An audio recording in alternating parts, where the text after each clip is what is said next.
Mutualism, whose assumption is the denial of property, considered as assuetendi et abutendi, does not deny the possession, including personal, of the land, but is based on the idea that, being work the only source of all wealth, no one has a right except to what it has produced.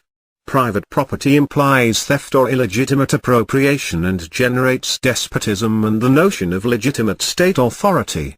Communism is oppression and servitude. It contradicts the free exercise of our faculties and our most intimate feelings. It rewards laziness and work, vice and virtue alike.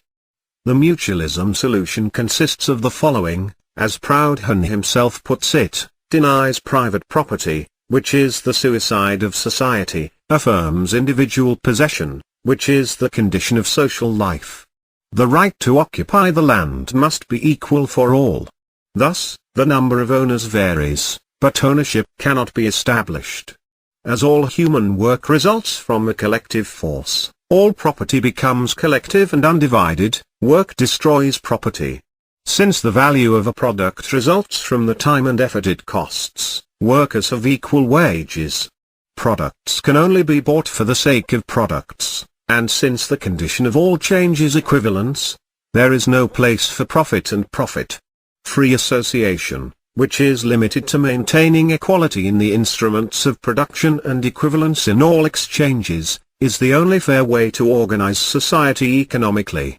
As a consequence, all government of man by man must disappear. The highest perfection of society consists in the synthesis of order and anarchy. Proudhonian mutualism is based on the association of producers and consumers who establish mutual exchange as the norm, that is, the exchange of an object for another equivalent, that is, for another whose production represents the same work. All changes are made from its cost price. Every producer has someone who wants to buy his products. No capital is needed to start the job. With profits suppressed, prices are reduced to a minimum and the capitalist mode of production disappears to give way to mutualism or association. In order to promote this great and, however, non-violent social change, Proudhon proposes precisely the creation of the People's Bank, which will have as its goal to promote free and mutual credit and the exchange of equivalent products among workers. Anarcho-Collectivism by Bakunin adopted, in general, by anti-authoritarians or federalists within the First International. Bakunin, who, like Proudhon, rejects communism because he considers it linked to a Jacobin authoritarianism. He thinks, above all, of the followers of Babeuf, Cabet and Blanqui, is collectivist because he believes that it is essential to maintain the principle, from each according to his capacity, to each according to his merits. It assumes that the neglect of this norm would not only imply an injustice to the best workers but also a drastic decrease in the social product. According to the collectivist formula, the land and the instruments of production must be common, but the fruit of the work must be distributed in proportion to the effort and quality of each one's work. In this way, although under somewhat different modalities, the wage system is preserved.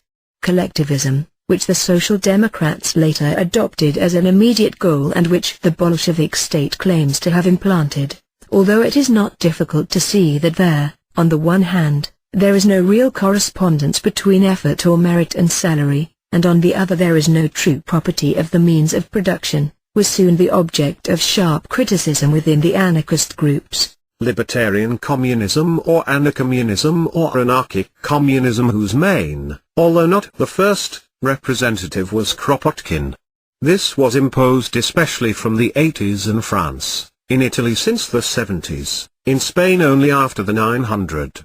His starting point is, from each according to his ability, to each according to his needs. The anarcho-communists aspire to completely abolish any form of wage earning.